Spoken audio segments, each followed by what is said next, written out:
Hello everyone, চলে আসলাম পাইথনের একটা tips share করতে। আজকে আমি কথা বলবো হচ্ছে এই ডেটা ক্লাস, এই ডেকোরেটর নিয়ে, যেটা হচ্ছে পাইথনের একটা স্ট্যান্ডার্ড লাইব্রেরি থেকে আসে, যার নাম হচ্ছে ডেটা ক্লাসেস।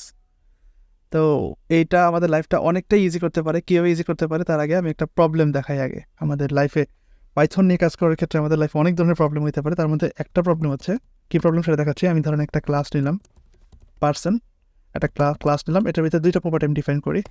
একটা হচ্ছে নেম, আমি এখানে টাইপ অ্যানোটেশন দিচ্ছি না, নেম এবং এজ, এবং এটা মোটেও কোনো টাইপ ডিক্লারেশন না। আপনি ভাবতে পারেন যে আমি পাইথনে কি টাইপ ডিক্লেয়ার করা যায়, না, এটা টাইপ ডিক্লারেশন না, এটা হচ্ছে টাইপ অ্যানোটেশন। এটার একমাত্র কাজ হচ্ছে আপনি যখন এটাকে ইউজ করবেন, আপনার আইডি যাতে ভালো একটা টাইপ ইনফারেন্স বা টাইপ কি বলে টাইপ ইন্টেলিজেন্স ভালো কাজ করে, এটাই উদ্দেশ্য, আর কোনো উদ্দেশ্য নেই। ঠিক আছে, আচ্ছা, আমি তো ক্লাসের ভিতরে দুইটা প্রপার্টি ডিক্লেয়ার করলাম। এটাকে ইনিশিয়ালাইজ করবো কীভাবে? এটাকে ইনিশিয়ালাইজ করার একমাত্র ওয়ে হচ্ছে আমরা, মানে এটাকে যখন আমরা ইনস্টেন্সিয়েট করবে ক্লাসটাকে, তখন যদি আমি এটার ভিতরে ভ্যালু পাস করে এটাকে ইনিশিয়ালাইজ করতে চাই, সেই ক্ষেত্রে আমাদের একমাত্র ওয়ে হচ্ছে এটার মধ্যে একটা কনস্ট্রাক্টর ডিফাইন করা। তো কনস্ট্রাক্টর ডিফাইন করার জন্য আমাদের যেই মেথড, যেটার নাম হচ্ছে ইনিট, এখান থেকেও আমরা দুইটা প্যারামিটার বা আর্গুমেন্ট অ্যাকসেপ্ট করতে পারি, নেম এবং এজ। এখানে আমরা তাহলে টাইপ অ্যানোটেশন দিয়ে দিতে পারি str ইন্টিজার। এখান থেকে সিম্পলি আমরা সেলফ ডট নেম এবং self dot age equal to age declare করে দিলাম। ওকে, তো এখন আমরা যখন এই ক্লাসটাকে ইনস্টেন্সিয়েট করব,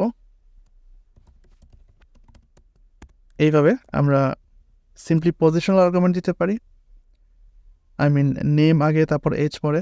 অথবা আমরা চাইলে এখানে দেখেন কমান্ড আই দিলে এখানে সাজেশন দেখাচ্ছে, ইন্টেলিজেন্স সাপোর্ট দিচ্ছে এখানে।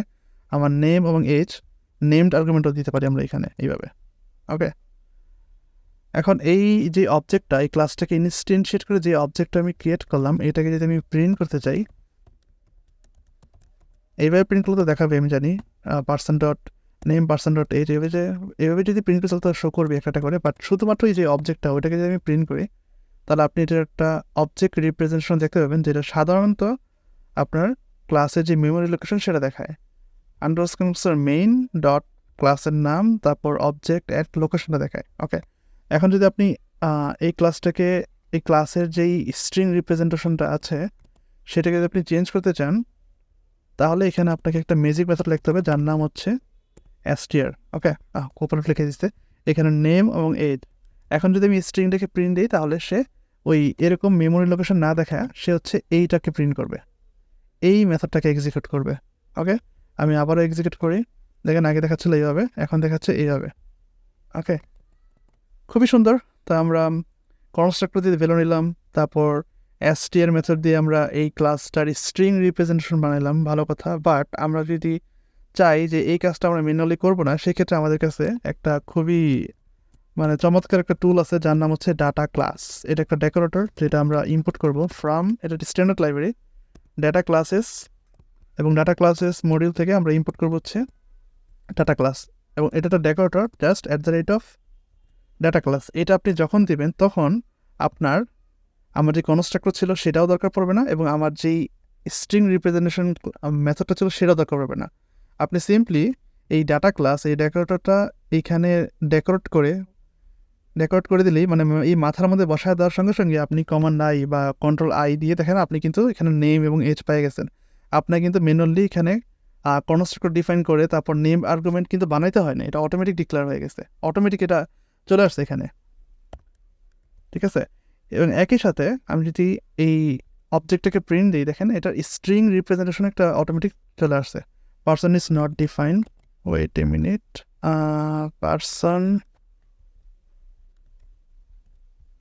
বল খুললাম কি, এই যে, আচ্ছা, এই যে পার্সন দেখেন সুন্দর করে ক্লাসের নাম, তারপর একটা প্যারেন্থিসিস, তার ভিতরে প্রপার্টিগুলো সবগুলো দেখাইতেছে। ওকে, এই সিম্পল একটা জাস্ট একটা ডেকোরেটর ডাটা ক্লাস, এটা আমার জন্য বেস্ট টাইম সেভার। আমি দেখছি যে ব্যাক এন্ডে যখন কাজ করি, আমাদেরকে অনেক সময় ক্লাস বানাইতে হয়, যে ক্লাসের কাজই হচ্ছে শুধুমাত্র ওইটার ভিতরে আমরা কনস্ট্রাক্টর দিয়ে ভ্যালু সেট করবো বা ভ্যালু গেট করবো। একইভাবে যখন মেশিন লার্নিংয়েও কাজ করি, তখনও দেখা যায় যে সিএসভি ফাইলের যে ডাটা সেটগুলো আছে, সেখানকার প্রত্যেকটা রোয়ের একটা রিপ্রেজেন্টেটিভ ক্লাস বানাতে হয়, যেখানে আমাদের খুব বেশি লজিকের দরকার নেই, শুধুমাত্র ডাটা সেট করা এবং ডাটা গেট করা। সেই ক্ষেত্রে ম্যানুয়ালি আমাদের কনস্ট্রাক্টর গেট করা, তারপর হচ্ছে কম্পারেটর গেট করা, তারপর হচ্ছে স্ট্রিং রিপ্রেজেন্টেটিভ গেট করে একটু খুব বেশি কাজ না, স্টিল নাও এই সিম্পল একটা টুল আমাদের ওই টাইমটাকেও সেভ করতে পারে। So that was today's Python tip. আপনারা যদি চান, কেউ যদি চান যে আমি পাইথন একটা ফুল কোর্স নিয়ে আসি, তাহলে নিচে কমেন্ট করে জানাতে পারেন। Thank you.